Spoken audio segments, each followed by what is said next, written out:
Good morning friends, this is MD Wasim. Welcome to my channel Wasim Academy. Friends, आज के इस video में हम देखेंगे ईवीएस का इंपॉर्टेंट क्वेश्चंस जो कि इंपॉर्टेंट होंगे for upcoming exam WB primary test. इससे पहले वीडियो में ईवीएस का प्लेलिस्ट में आप लोग जा सकते हैं, देख सकते हैं, बहुत सारे ईवीएस का क्वेश्चन आंसर वीडियो बनाया गया है। तो आज हम लोग इससे पहले 6 क्वेश्चंस को किए थे और आज हम लोग क्वेश्चन नंबर 7 से शुरू करेंगे। अगर आप लोग चैनल पर हैं तो प्लीज़ सब्सक्राइब और बेल आइकन को हिट कर ले लेटेस्ट अपडेट के लिए। व्हाट्सएप ग्रुप को आप लोग ज्वाइन कर सकते हैं जहां पे क्वेश्चन आंसर और मटेरियल प्रोवाइड किए जाते हैं।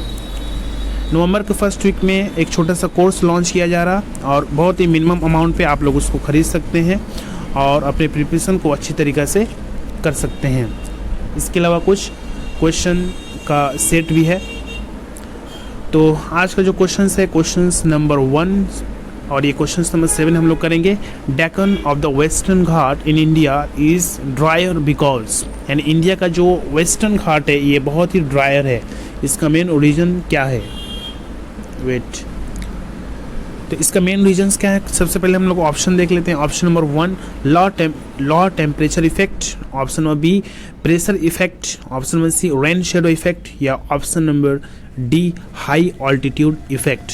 तो इसका जो राइट आंसर है option number C rain shadow effect. Okay, ये वेस्टर्न जो घाट है इंडिया का ये रेन शेडो एरिया है, इसीलिए यहाँ पे क्या होता है कि रेन शेडो इफेक्ट है, इसलिए यहाँ पे प्रेशर्स होता है ज़्यादा, जिससे वो एरिया बिल्कुल ड्रायर सूखा रहता है। इसका एक्सप्लेनेशंस देख लेते हैं। रेन शेडो क्या है? Rain shadow is a patch of land that has been forced to become a deserts because many mountain ranges block the plant growing rain weather. Okay, ये एक ऐसा एरिया है जो रेन शेडो है और ये क्या करता है, जो माउंटेन जो रेंजेस है ये ब्लॉक कर देता है प्लांट ग्रोइंग को। इसके अलावा रेनी वेदर को, यानी बारिश का जो मौसम है इसको ये ब्लॉक कर देता है। The Deccan of the Western Ghat in India receives the less rainfall than the coast, यानी कोस्ट के बनिस्बत जो डेक्कन का जो इलाका है ये बहुत कम रेनफॉल रिसीव करता है। एज अ समर बहुत ही वेट रहता है, वेट मानसून जैसा। Monsoon approaches the west coast of India they rise the Western Ghat and the air cools, और जैसे ही मानसून आता है वहाँ के हवा बिल्कुल ठंडे हो जाते हैं। तो ये रीजन है ड्रायर होने का वेस्टर्न घाट का। इसके बाद 8 number question, wild life protection act, very important. तो वाइल्ड लाइफ प्रोटेक्शन एक्ट कब पास हुआ था? 1960, 1975, 1972 या 1962? तो इसका राइट आंसर है ऑप्शन नंबर सी 1972।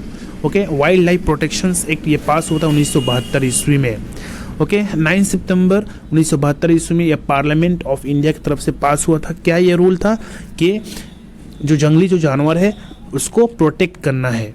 ओके, किस चीज़ से? हंटेड से, शिकार या शिकार करने से, शिकारी से, और जितने भी जंगली जानवर है और जंगली प्लांट्स है इन सबों को प्रोटेक्शंस देना है। Question number 9, solar radiations per unit area receive at the outer limit of the atmosphere is known as, यानी जो सोलर रेडिएशंस एरिया है ये हर एरिया में जो पर यूनिट रिसीव होता है ये एटमोस्फेयर के बाहर जो रिसीव होता है, कोई इसका लिमिट जो रहता है उस लिमिट को क्या कहा जाता है? Option number 1 insolation, option number B heat budget, option number C solar constant या option number D solar energy. तो इसको कहते हैं आउटर एरिया में इसका नाम है सोलर कांस्टेंट। ओके, उसका नाम है सोलर कांस्टेंट। एक्सप्लेनेशंस देख लेते हैं। Solar constant reaching unit area at the outer edge of the earth atmosphere expose the perpendicularly, okay,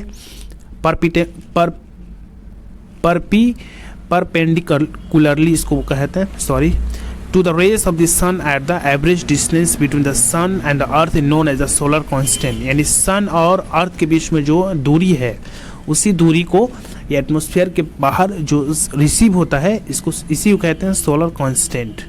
और ये नापा जाता है, it is measured by the satellites where atmospheric effect are absent. ये satellite के जरिए नापा जाता है जहाँ पे एटमॉस्फेरिक जो इफेक्ट है नहीं रहता है। दोनों पॉइंट है। The value of the constant is approximately 1.4 kilowatts per square metre. इसका जो वैल्यू होता है तकरीबन 1.4 किलोवाट्स हर स्क्वायर मीटर्स पे। First attempt at estimating the solar constant was made by Claude Pouillet in 1938 at 1.228 kilo per square metre. सबसे पहले जो अटेम्प्ट किया गया था, एस्टिमेट लगाया गया था सोलर कांस्टेंट के ऊपर, ये कैल्यूट पॉल्यूट के जरिए 1938 में। उस वक्त जो था सबसे first time 1.228 per square kilowatt metre. Question number 10, fundamental duties are the adopted. Fundamental duties are adopted from which of the countries constitutions. यानी हमारे कॉन्स्टिट्यूशंस में, दस्तूर में यानी संविधान में जो फंडामेंटल ड्यूटीज है ये किस कंट्री से बोरो किया गया है। ऑप्शन देख लेते हैं। ऑप्शन नंबर 1 जर्मनी, यूएसएसआर, सी यूएस और डी यूके यानी यूनाइटेड किंगडम। तो फंडामेंटल जो राइट लिया गया है ये यूएसएसआर, इसका फुल नेम है union of Soviet socialist Republic, union of Soviet socialist Republic. और यूएसए का यूनाइटेड स्टेट्स ऑफ अमेरिका, और यूनाइटेड किंगडम इसका शॉर्ट नेम है यूके। तो ये जो फंडामेंटल ड्यूटीज जो रिसीव किया गया है, बोरो किया गया है, ये रसिया के कॉन्स्टिट्यूशन से लिया गया है। Okay, where the incorporated in part 4। और जो फंडामेंटल ड्यूटीज है ये हमारे संविधान में, दस्तूर में पार्ट 4 में जगह दिया गया इसको। और ये 42nd कॉन्स्टिट्यूशनल अमेंडमेंट एक्ट के जरिए 1976 में इसको रिकमेंडेशंस दिया गया। किस कमेटी के जरिए? स्वर्ण सिंह कमेटी। ओके, स्वर्ण सिंह कमेटी के जरिए। Question number 11, in a food chain of the grassland ecosystem the top consumer are. यानी जो ग्रासलैंड इकोसिस्टम में फूड चैन जो होता है उसमें जो कंज्यूमर के तौर पे सबसे टॉप पे कौन है? Option number 1 herbivorous, option number B either carni or herbivorous, option number C bacteria या option number D carnivorous. Okay, तो इसका जो राइट आंसर है option number D producers. Okay, तो producers belong to the first topic level. Okay, producers को हमेशा first topic levels पे रखा जाता है। इसके अलावा हर्बीवोरस जो होते हैं उसका प्राइमरी कंज्यूमर जो कि सेकेंड, उसके बाद कार्निवोरस जो कि सेकेंडरी कंज्यूमर्स हैं, और इसको थर्ड भी पोजीशंस पे रखा जाता है।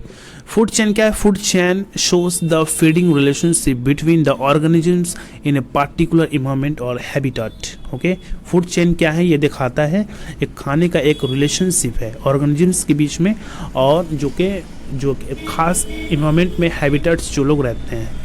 The main reasons why is the food chain is the grassland ecosystem is the top consumers carnivorous because they are not eaten by others। ये ऐसा है कि ये लोग दूसरे के जरिए खाया नहीं जा सकता, इसीलिए इसको इस कैटेगरी में रखा गया। Herbivorous only consumes the green vegetables, यानी जो लोग सब्जी खो रहे हैं वो सिर्फ ग्रीन वेजिटेबल्स या ग्रीन प्लांट्स लीव्स लोग खा सकते हैं। They are totally dependent on the earth, egg, goat, rabbit. ये लोग टोटली डिपेंड है अर्थ के नेचुरल रिसोर्सेज पे। इसका मेन एग्जांपल है गोट या रैबिट या deer. Okay, next question number 12, the main atmospheric layer near the surface of the earth. यानी अर्थ के सबसे नियरेस्ट पे मेन एटमॉस्फेरिक लेयर कौन सा है? स्ट्रेटोस्फेयर, आयनोस्फेयर, मेसोस्फेयर या ट्रोपोस्फेयर।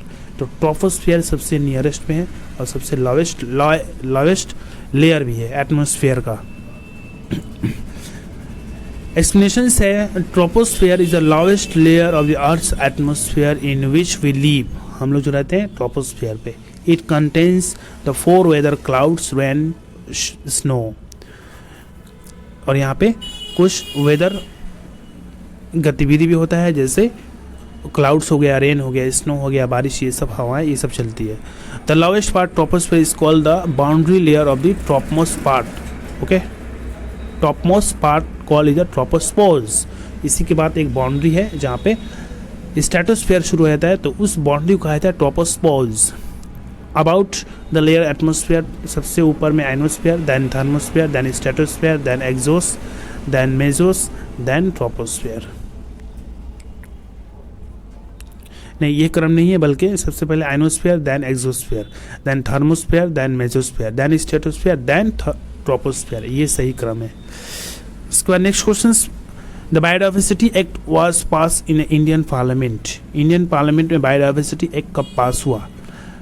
ऑप्शन नंबर 1 11 में 1972, ऑप्शन नंबर बी दिसंबर 11 2002, ऑप्शन नंबर सी 6 अक्टूबर 1990, option number D 10 दिसंबर 1980। इसका राइट आंसर है ऑप्शन नंबर बी 11 दिसंबर 2002 को बायोडाइवर्सिटी एक्ट इंडियन पार्लियामेंट में पास हुआ।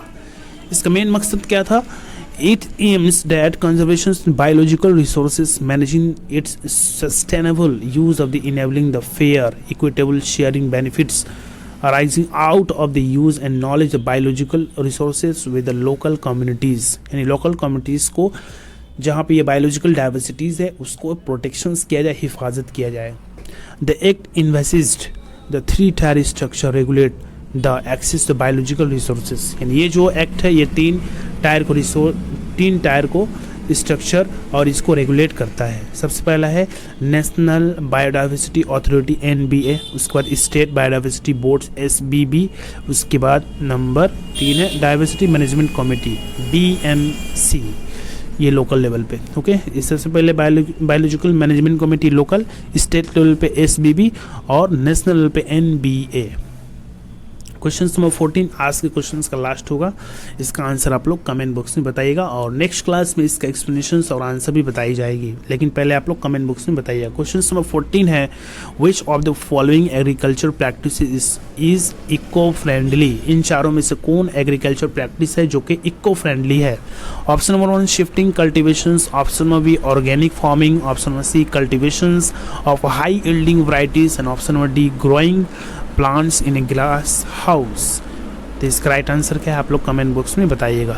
तो ये था कुछ important EVS related questions answer. I hope कि आप लोगों को वीडियो पसंद आया होगा. वीडियो पसंद आए तो इसको लाइक शेयर करना ना भूलें और चैनल पे नए हैं तो please subscribe the channel. WhatsApp group को आप लोग ज्वाइन कर सकते हैं जहाँ पे ये नोट्स प्रोवाइड किए जाते हैं. तो आज की वीडियो में बस इतना ही, मिलते हैं नेक्स्ट वीडियो में. Thank you friends, thanks.